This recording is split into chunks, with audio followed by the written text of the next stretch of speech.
অসম মাধ্যমিক শিক্ষা সঞ্চালকালয় কাৰ্যালয়ৰ প্ৰস্ৰাৱগাৰৰ দুৰৱস্থাই এয়া। প্ৰস্ৰাৱগাৰত নাই কোনো চাফ চিকুণতা, স্বচ্ছতাৰ ওপৰত নাই গুৰুত্ব। চকু পৰিবনে চৰকাৰৰ এইবোৰ বিষয়ত?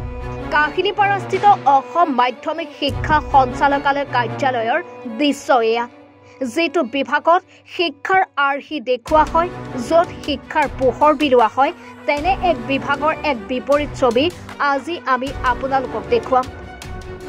যিটো সময়ত অসম চৰকাৰে স্বচ্ছতাৰ ওপৰত গুৰুত্ব আৰোপ কৰি আহিছে, তেনে ক্ষেত্ৰত শিক্ষাৰ দৰে এটা উচ্চ বিভাগৰ কাৰ্যালয় প্ৰস্ৰাৱগাৰৰ দুৰৱস্থা দেখিলে আপোনাৰো চকু কপালত উঠিব।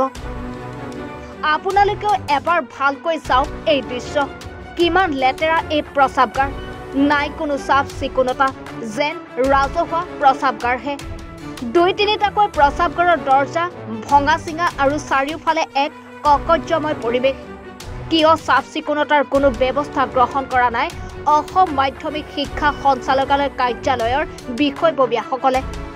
চকু পৰিবনে চৰকাৰৰ এইবোৰ বিষয়ত? পৰৱৰ্তী সময়ত কি ব্যৱস্থা গ্ৰহণ কৰে এয়া সময়ত হ'ব লক্ষণীয়। গুৱাহাটীৰ পৰা জোনবনী হাজৰিকাৰ প্ৰতিবেদন, এনি ভাৰত 24।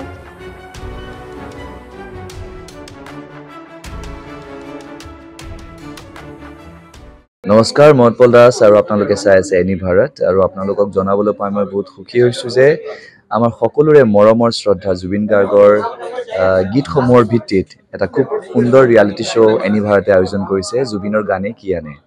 এই প্ৰথম ছিজনটোত অডিশ্যনছ আৰম্ভ হ'ব আগষ্টৰ পৰা অসমৰ বিভিন্ন জিলাত।